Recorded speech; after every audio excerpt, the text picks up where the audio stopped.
Morning everyone, I hope you guys are having a beautiful, fantastic and amazing day just like me, and this is Dr. Usman Shafiq and you are watching Usman Shafiq Vlogs.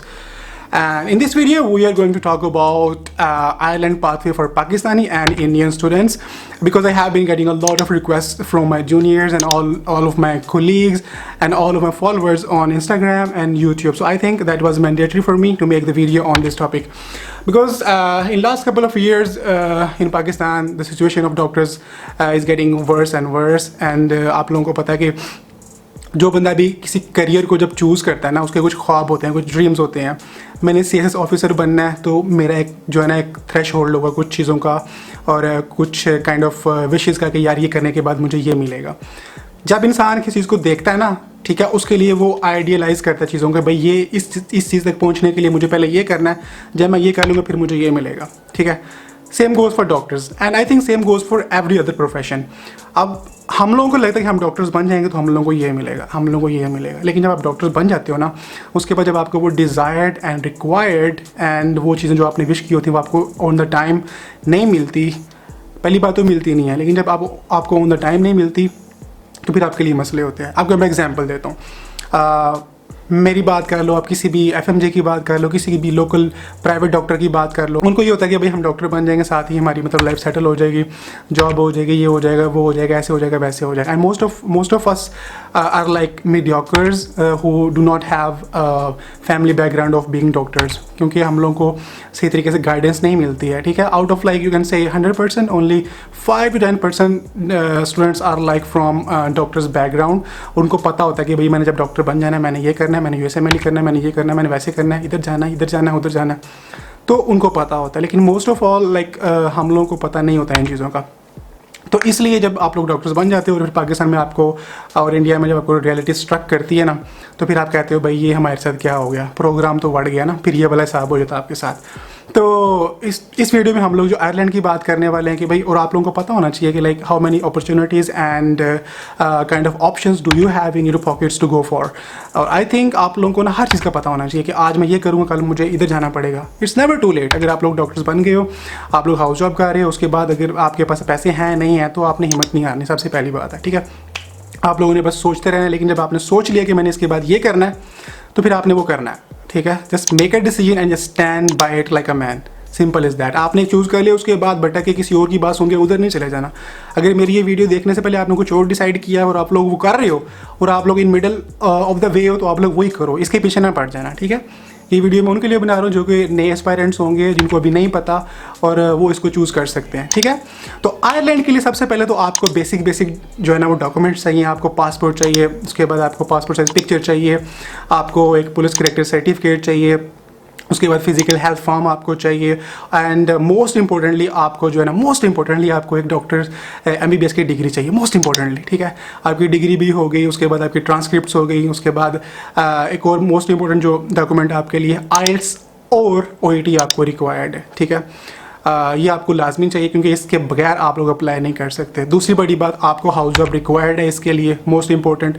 And उसके बाद जब आपके पास permanent licence आ जाएगा ना, by then you will be eligible to apply for Ireland EPIC verification. ठीक है, आपने क्या करना, जब आप हाउस जॉब कर रहे हो, हाउस जॉब के दौरान आपने IELTS या OET कर लेना है, ये चीज़ आपकी होगी। बाकी डॉक्यूमेंट्स तो आपके हो ही जाते हैं ना, लेकिन आपने जो मैंडेटरी चीज़ें आपने करनी है उनमें से जो है ना एक वो IELTS और OET आपका।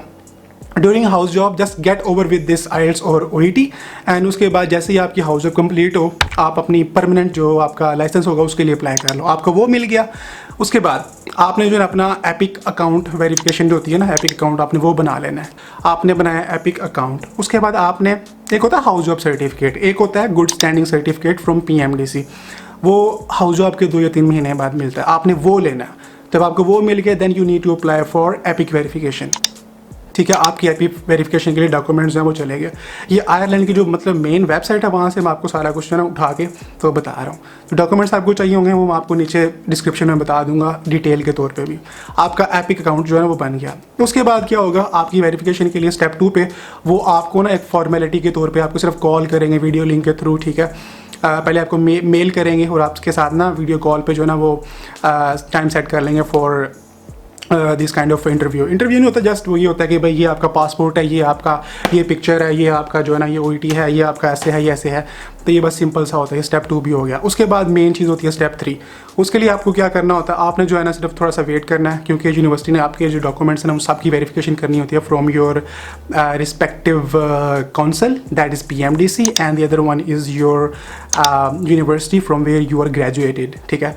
और PMDC को आपने पहले कॉल करके बता देना, उसकी भी कुछ फ़ी होती है, ठीक है, कि जब वो IMC वाले, वो आयरिश मेडिकल काउंसिल, वो PMDC को मतलब अप्रोच करेंगे, भाई इसकी वेरिफिकेशन करो, तो उनको पता होगा हाँ भाई इसकी वेरिफिकेशन हमने करनी है। Same goes for your university, inform your university about this Irish Medical Council that they are going to contact the respective university and they have to verify all the documents sent by Irish Medical council.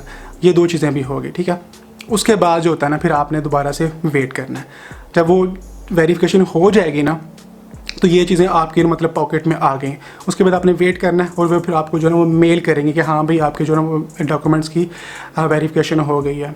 उसके बाद जो होता है, आपने जो आपके सारे documents हैं आपके पास आ गए हैं, उन सब की आपने किसी मतलब किसी एडवोकेट से या किसी भी जो वहाँ पे अदालत के बाद जो बोलते हैं ना स्टाम्प फरोश होते हैं, वहाँ से आपने उन सारे डॉक्यूमेंट्स की, अपनी डिग्री की ओरिजिनल नहीं करवानी, कॉपीज़ करवानी है उनकी, जो है ना आपने वो करवानी है, अटेस्टेशन करवानी है सब डॉक्यूमेंट्स की, ठीक है। उसको जो है ना आपने आयरिश मेडिकल काउंसिल को आपने पार्सल करने हैं, मेल नहीं करने, पार्सल कर देना। जो पार्सल करोगे ना उसका impact would be better than sending them emails, तो आपने वो उनको कर देना, ठीक है। फिर आपने वेट करना है 2-3 महीने।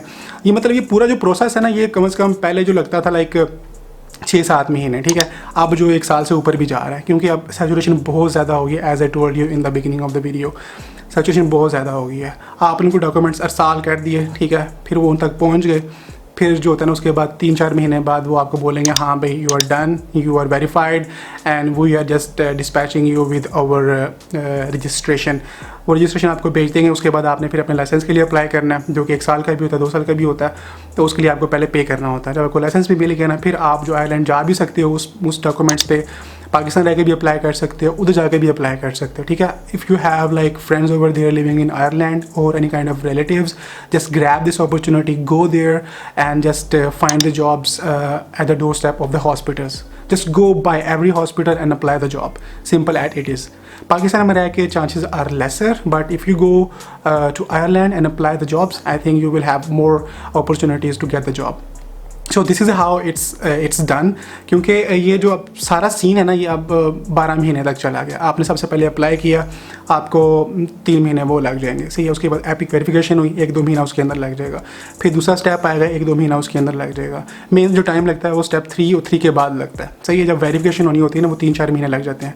फिर उसके बाद सारा मामला करते करते 1 साल पूरा लग जाता है। और इस पूरे जो है ना आपके प्रोसेस में कम से कम 5 से 7 लाख, ठीक है। उसके बाद फिर जो है ना आप वहाँ में चले जाते हो और जॉब करते हो। लेकिन एक और सबसे बड़ा जो ड्रॉबैक है वो आयरलैंड का, वो ये है कि you will not get inducted, you will work as only general physician, ठीक है। और उसकी सैलरी तो बहुत अच्छी है, like it's far better than PLAB workers. लेकिन ये है कि वर्कर्स बोल दिया, डॉक्टर्स, प्लैब डॉक्टर्स, जो मतलब GMC के अंडर काम कर रहे होते हैं। लेकिन ये कि आप वहाँ पे रेजिडेंसी नहीं कर सकते, आप वहाँ पे मतलब पाकिस्तान की तरह जो होता है ना वो GPM और मेडिकल ऑफिसर लगा रहता है, उधर भी यही हिसाब होता है, ठीक है।